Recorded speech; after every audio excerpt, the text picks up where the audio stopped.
मोर मोरनी की ये बातें गौर से सुन ली तो घर में कभी भी कलह कलेश की भावना नहीं रहेगी। आपका घर धन धान्य से भरा रहेगा। जी हाँ दोस्तों, नमस्कार, हर हर महादेव, ओम नमः शिवाय। दोस्तों, चैनल पे नए हैं तो चैनल को सब्सक्राइब करना न भूलें। आज की कहानी जो मैं आपको सुनाने जा रहा हूँ, यह कहानी बहुत ही ज्ञानवर्धक कहानी है। जो लोग इस कहानी को पूरे मन से और दिल से सुनते हैं, उसके घर में कभी भी कोई कलेश उत्पन्न नहीं होगी। उसका घर हमेशा धन धान्य और सुख और समृद्धि से भरी रहेगी। उसके घर में माता लक्ष्मी का आगमन रहेगा। जी हाँ दोस्तों, यह तो आपने सुना ही होगा कि जिसके घर में रोज झगड़े होते हैं, रोज कलेश रहता, उस घर में कभी भी बरकत नहीं होती, उस घर में कभी माता लक्ष्मी का आगमन नहीं होता। और जिसके घर में सुख शांति होती है, उसके घर में सुख समृद्धि का आगमन होता है और माता लक्ष्मी का वास उसके घर पर सदा बना रहता है। इस कहानी को सुनने के बाद आपको यह पता चल जाएगा कि हमें घर में लड़ाई झगड़े क्यों नहीं करना चाहिए और जिसके घर में लड़ाई झगड़े होते हैं उसको कैसे रोका जाता है। क्योंकि घर में सुख शांति का होना बहुत ही जरूरी है। क्योंकि जहाँ सुख शांति होता है वही माता लक्ष्मी का वास होता है। जहाँ कलेश उत्पन्न होते हैं, लड़ाई झगड़े उत्पन्न होते हैं, वहाँ माता लक्ष्मी का वास कभी नहीं होता है। वहाँ पर दुख और दरिद्रता का निवास होता है। हो सके तो इस कहानी को पूरा सुने। यह कहानी आपके जीवन में बहुत सारी सीख देंगे। यह बहुत ही ज्ञानवर्धक कहानी है, इसे जरूर सुने। कहानी है एक मोर और मोरनी की। जिससे पहले दोस्तों आप हमारी कहानी में खो जाएं, चैनल को सब्सक्राइब करना ना भूलें। चलिए कहानी को शुरू करते हैं। एक जंगल में एक मोर और मोरनी रहती थी। मोर और मोरनी बहुत ही हंसी खुशी जंगल में रहा करते थे। एक दिन मोरनी मोर से कहती है, हे प्रिय, हमें यहाँ से चलना चाहिए। हमें यहाँ से वहाँ चलना चाहिए जहाँ हमारे समाज के लोग रहते हैं। मोर कहता है, हम वहाँ चलेंगे तो लड़ाई झगड़े होंगे। हम दोनों इस जंगल में कितने सुकून से रह रहे हैं, हमें यहाँ जाने की क्या जरूरत है। लेकिन मोरनी जिद करने लगी तो मोर भी मान गया और वे दोनों उड़कर एक नगर में आ जाते हैं। कुशीनगर का राजा पशु पक्षियों की भाषा को आसानी से समझता था। उस राजा ने कला शास्त्र की पढ़ाई की थी। दोस्तों, कला शास्त्र एक ऐसी पढ़ाई है जिसके द्वारा आप पशु पक्षियों की बोली, उनकी भाषा को आसानी से समझ सकते हैं। कला शास्त्र का मतलब यही होता है कि पशु पक्षियों की भाषा को समझ पाना। वह राजा सभी प्रकार के पशु पक्षियों का आवाज को समझ पाते थे और जीव जंतु के आवाज को भी आसानी से समझते थे कि वह क्या कर रहा है और क्या बोल रहे हैं। दोनों मोर और मोरनी कुशीनगर में आ जाते हैं। एक दिन की बात है। राजा अपनी रानी से कहता है कि रानी, मुझे बहुत जोरों की भूख लगी है, आप मुझे भोजन खिला दीजिए। राजा की रानी 36 प्रकार का भोजन बनाकर हाथ में एक लोटा पानी और एक हाथ में थाली लेकर राजा के पास पहुंचती है। रानी जैसे ही भोजन का थाली राजा के समक्ष रखती है तो एक चावल का टुकड़ा नीचे गिर जाता है। वहीं पर कुछ चींटियां घूम रही होती है तो एक चींटी चावल के उस टुकड़े को लेकर वहां से जाने लगती है। राजा बैठा इस घटना को बड़ी ही ध्यान से देख रहा था और चींटी के पास में तुरंत ही एक बड़ा चींटा आता है और वह चींटा चींटी से कहता है, ये चावल का टुकड़ा मुझे दे दीजिए और खाने की थाली से दूसरा चावल का टुकड़ा लेकर आओ।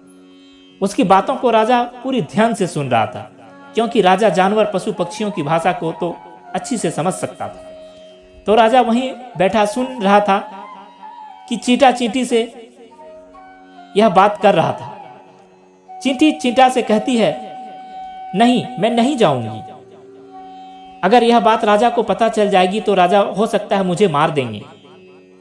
फिर चींटा चींटी से कहता है कि तुम जाओ, राजा को नहीं पता चलेगा।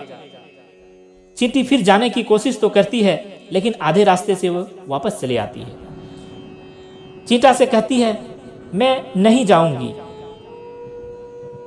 और ये मेरे से नहीं हो सकेगा। राजा को पता चल जाएगा और मुझे राजा मार देंगे। राजा उन दोनों को देख रहा था तो चींटा को इस बात का भनक लग जाती है कि राजा हमारी बात को समझ रहा है। फिर से कहता है, देखो लगता है राजा हमारी बात को समझ सकता है। राजा ने हमारी बातें को सुन लिया, इसलिए वह भी देख रहा है। चींटी चींटा से कहती है, अगर राजा ने हमारी बात को सुन लिया, लेकिन यह बात राजा किसी और को बताएगा तो उसी समय पत्थर का बन जाएगा। राजा चींटी और चींटा की बात को बखूबी सुन लेता है और समझ लेता है। राजा इस बात को सुनकर हंसने लगता है। जैसे ही राजा को हंसी आती है, उधर राजा की रानी रसोई से बाहर आती है। वह जैसे ही रसोई से बाहर निकलती है, उसे राजा हंसता हुआ दिखाई देता है। रानी राजा को हंसते हुए देखकर सोचने लगती है कि शायद मुझसे कोई गलती हुई है, इसलिए राजा साहब हंस रहे हैं। रानी राजा के पास आती है और कहती है, महाराज क्या मुझसे कोई गलती हुई है कि आप इतने जोरों से हंस रहे हैं? राजा रानी से कहता है, नहीं नहीं नहीं, ऐसी कोई बात नहीं है, मुझे बस यूं ही हंसी आ रही है। लेकिन रानी जिद करने लगती है और कहती है, आपको मुझे बताना पड़ेगा, आप क्यों हंस रहे थे? राजा बार बार मना करता रहा, क्योंकि राजा को पता था कि चींटी ने कहा था कि अगर चींटी वाली बात किसी को बताऊंगा तो मैं पत्थर का बन जाऊंगा। इसलिए राजा रानी को यह बात नहीं बताना चाहता था। लेकिन रानी बार बार जिद करती है और कहती है कि आपको मुझे बताना ही पड़ेगा कि आप क्यों हंस रहे थे। अगर आप मुझसे सच्चा प्रेम करते हैं, अगर आप मुझे अपना समझते हैं, तो आपको यह बात बताना पड़ेगा कि आप क्यों हंस रहे थे। अब राजा बड़ा ही धर्म संकट में पड़ जाता है। राजा सोचता है, रानी को बताऊंगा तो मैं पत्थर का बन जाऊंगा, और फिर सोचता है कि अगर मैं नहीं बताऊंगा तो रानी का विश्वास खत्म हो जाएगा, रानी हमसे गुस्सा हो जाएगी। रानी बहुत जिद करने लगती है। कहते हैं ना, 13 हट और 12 हट बहुत तगड़ी होती है। इन दोनों हट से बच के रहना चाहिए। रानी ने 13 हट के सामने राजा को झुकना पड़ता है और राजा रानी से कहता है, ठीक है, अगर यह बात मैं आपको बताऊंगा तो बाद में आपको पछताना पड़ेगा। रानी कहती है कि अभी तो आप कह रहे थे कि कोई बात नहीं है, अभी आप कह रहे हैं कि मुझे पछताना पड़ेगा। रानी कहती है, जरूर कोई तिगड़ी बात है। रानी और ज्यादा जिद करने लगी। तब राजा कहता है, ठीक है, अगर आप नहीं मान रही हैं तो चलिए मैं किसी जंगल में यह बात आपको बताऊंगा। राजा रानी रथ पर सवार होकर के जंगल के लिए निकल जाते हैं। जैसे ही वह घनघोर जंगल में पहुंच जाते हैं, तब राजा सारी बात रानी को सुनाने लगता है। जैसे ही राजा थोड़ी थोड़ी बातें रानी को सुनाते गया और राजा धीरे धीरे पत्थर का बनता गया। जैसे राजा आधी बात रानी को सुनाई, राजा आधा पत्थर का हो गया था। राजा फिर रानी से कहता है, मैं धीरे धीरे पत्थर का बनता जा रहा हूँ, बाद में बहुत पछताओगे। रानी कहती है, हे राजा साहब, थोड़ी सी बात बची है, आप उसे और सुना दीजिए और सुना दीजिए। राजा पूरी बात बता देता है और राजा पूरा पत्थर का बन जाता है। रानी के जिद के कारण राजा पूरा पत्थर बन जाता है। रानी रोने लगती है। रानी उस पत्थर को हिलाने की कोशिश करती है, लेकिन भारी भरकम पत्थर जैसे हिला नहीं पाती, क्योंकि राजा बहुत ही भारी था। राजा पत्थर बन जाता है और उधर रानी सर पटक पटक कर रोने लगती है, छाती पीटती है, विलाप करती है, किसी जीव जंतु से सहायता के लिए गुहार लगाती है। इन सब कहानी को मोर और मोरनी देख रहे थे। रानी को देखकर मोर और मोरनी को दया आ जाती है। मोर मोरनी से कहता है कि यह होता है 13 हट। आपके इस 13 हट की वजह से हम जंगल में कितना हंसी खुशी रह रहे थे, और यहाँ हम चले गए और फंस गए। मोरनी मोर से कहती है कि हे प्रिय, यह रानी बहुत दुखी है, हमें इसकी सहायता जरूर करनी चाहिए। यह इतना विलाप कर रही है, हम ज़्यादा तो सहायता नहीं कर सकते हैं, लेकिन कम से कम इसको धीरज तो दे ही सकते हैं, यानी इसको विश्वास तो हम दिला ही सकते हैं। यही सोचकर मोर और मोरनी उस रानी के पास जाते हैं और जाकर रानी से कहते हैं कि रानी साहिबा, जो हुआ वह तो गलत हुआ, लेकिन आप जरा धीरज रखिए, अपने आप को थोड़ा संभालिए। ये तो आपके ही जिद के कारण हुआ है। आपके पीछे पूरा राज्य है, राजा तो पत्थर का हो चुका है, अब आपकी राज्य का कारोबार आपको ही संभालना है। रानी मोर और मोरनी की बातें सुनने के बाद कहते हैं कि भाई मोर, मैं अपने आप को कैसे संभालूं, क्योंकि अब मेरा संसार उजड़ चुका है, मेरा पति परमेश्वर पत्थर का बन चुका है, अब मैं क्या करूं। रानी की यह बात सुनते ही मोर पूछता है कि राजा पत्थर का कैसे बन गए। रानी वह बात बताने लगती है, लेकिन उसे भी नहीं पता चलता है कि यह बात बताने के बाद वह भी पत्थर की बन जाएगी, जो राजा ने चींटी वाली बात रानी को बताई थी। रानी वही बात मोर और मोरनी को बताने लगती है और रानी भी धीरे धीरे करके पत्थर बन जाती है। और जब रानी पत्थर की हो जाती है और राजा तो पत्थर का हो ही चुके थे, जब दोनों पत्थर के हो जाते हैं तब मोर और मोरनी को चिंता सताने लगती है। उधर मोर और मोरनी बहुत दुखी हो जाते हैं और मोरनी को यह चिंता सताने लगती है कि हम भी पत्थर का बन सकते हैं, क्योंकि राजा भी उसी चींटी वाले बात से पत्थर बन चुके हैं और रानी भी उसी चींटी वाले बात से पत्थर का हो चुकी है। मोर मोरनी से कहता है कि हम पर भी खतरा मंडरा रहा है, क्योंकि इस तरह से कोई भी बात तुम्हारे मन में, तुम्हारे पेट में पचता ही नहीं है। यहाँ से हम दूर चलें। मोर कहता है दूर जाने से क्या फायदा है, धरती के किसी भी कोने में हमारा पीछा नहीं छूटेगा, यह खतरा तो हमेशा हमारे ऊपर मंडराते रहेगा। अगर जाने अनजाने में भी तुम्हारे मुंह से निकल गई तो हम भी पत्थर के बन जाएंगे। इसी बात को लेकर मोर और मोरनी बहुत दुखी हो जाते हैं। रात दिन यह सोचकर वो ना भोजन करते हैं और ना ही चैन से सोते हैं। बस रात दिन उसको यही दुख सताता है कि कहीं हमारे मुख से निकल ना जाए। यदि हमारे मुख से यह बात भूल कर भी निकल गई तो हम दोनों पति पत्नी पत्थर का बन जाएंगे। यही सोचकर और दिमाग लगाया कि यदि मैं सारे चींटियों को खत्म कर दूं, अगर चींटी ही नहीं रहेगी तो हो सकता है कि सारा करा धरा इन चींटियों का ही है। मोर मोरनी से कहता है अगर हम इस सृष्टि से सभी चींटियों को खत्म कर दें तो सब संकट समाप्त हो जाएगा। मोर मोरनी से इस बात से राजी हो जाता है और सभी चींटियों को मारकर खाना शुरू कर देते हैं।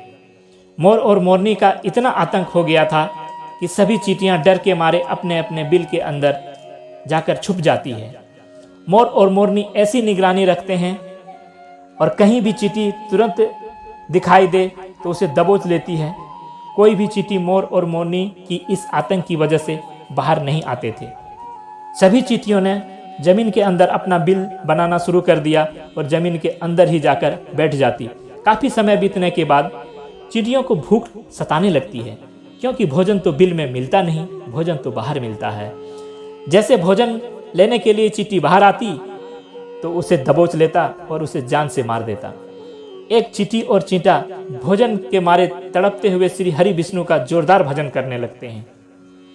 भक्ति करते उन्हें यह भी मालूम था कि वह कहाँ है कहाँ नहीं, वह घोर तपस्या में लीन हो जाते हैं। अंत में जाकर श्री हरि विष्णु उन्हें दर्शन देते हैं और भगवान विष्णु कहते हैं कि चींटा और चींटी तुम्हें क्या मांगना है, मांग सकते हो, क्योंकि हम तुम्हारे भक्ति से प्रसन्न हैं। क्योंकि चींटा और चींटी ने निरंतर भक्ति की थी, न ही कोई जल ग्रहण किया था और न ही कोई अन्न ग्रहण किया था, इसलिए भगवान विष्णु बहुत जल्दी प्रसन्न हो गए। वहाँ चींटा और चींटी न जाने कितने दिनों से भूखे और प्यासे थे। दोनों एक ही बात कहते हैं कि हे प्रभु, अगर आप हमें वर देना चाहते हैं तो हमारे पेट में गांठ लगा दीजिए। उन्होंने सोचा कि अगर हमारा पेट ही नहीं होगा तो हम बाहर क्यों जाएंगे और मोर मोरनी हमें नहीं खाएंगे।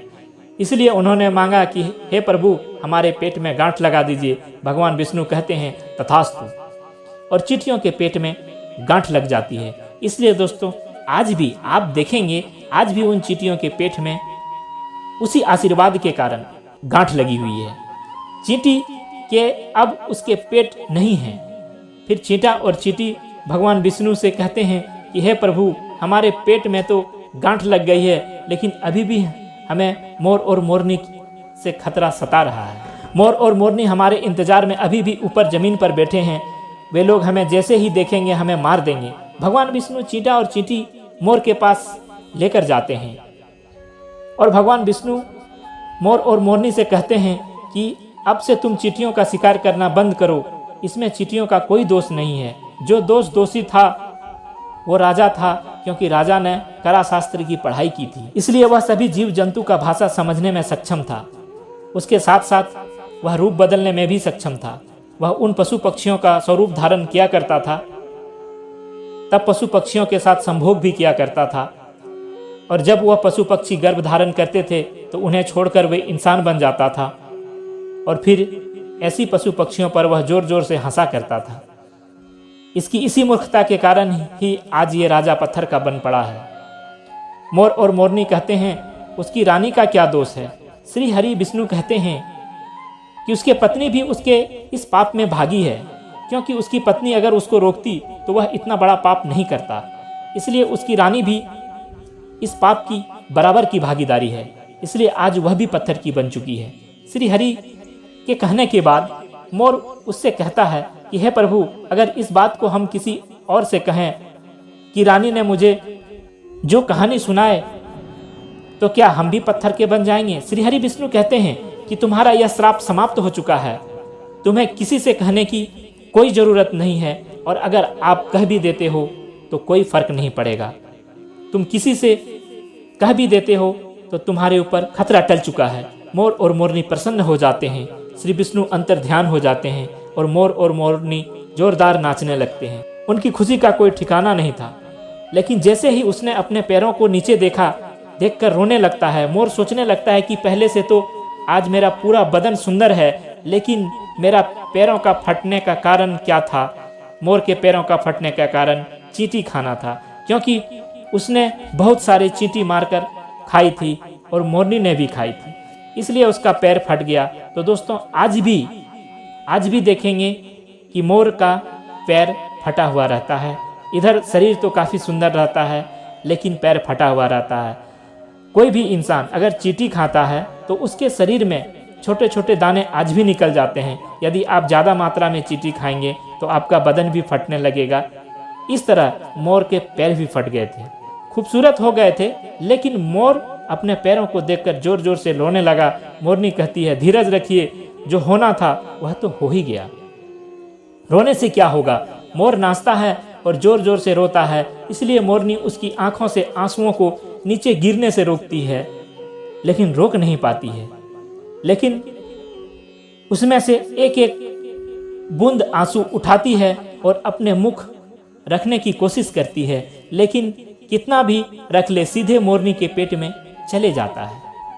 इस तरीके से बार बार मोरनी मोर की आंसुओं को रोकती है और मोर नाचता है और खूब जोर जोर से रोता है। मोर के आंसू को देखकर और मोरनी के प्यार को देखकर भगवान श्री हरि फिर से दर्शन देते हैं। मोर मोरनी को आशीर्वाद देते हैं और कहते हैं कि तुम्हारा प्रेम ऐसे ही सदा बना रहे। इस आशीर्वाद की वजह से मोर और मोरनी कभी संभोग नहीं करते। जी हाँ दोस्तों, आपने ये सही सुना कि मोर और मोरनी आपस में कभी संभोग नहीं करते। जी हाँ दोस्तों, आपने सही सुना, मोर और मोरनी कभी संभोग नहीं करते, क्योंकि मोर नाचता है, उसकी आंखों से आंसू गिरते हैं और उस आंसू को मोरनी छुपाती है, और उसी आंसू के कारण मोरनी गर्भवती हो जाती है। भगवान श्री हरि मोर मोरनी की आशीर्वाद देते हैं और कहते हैं तुम धन्य हो, एक समय ऐसा भी आएगा कि तुम्हारे पंखों को मुकुट बनाकर धारण करेंगे। इसलिए कहते हैं कि जब श्री कृष्ण के रूप में श्री हरि धरती पर आए तो मोर के मुकुट के साथ आए। तो दोस्तों, ये थी आज की जानकारी। आपको अगर अच्छी लगी हो तो इसे लाइक और शेयर जरूर करें, और चैनल पे नए हैं तो चैनल को सब्सक्राइब करना ना भूलें। मिलते हैं एक नई वीडियो के साथ, नई जानकारी के साथ। धन्यवाद, आपका दिन शुभ हो।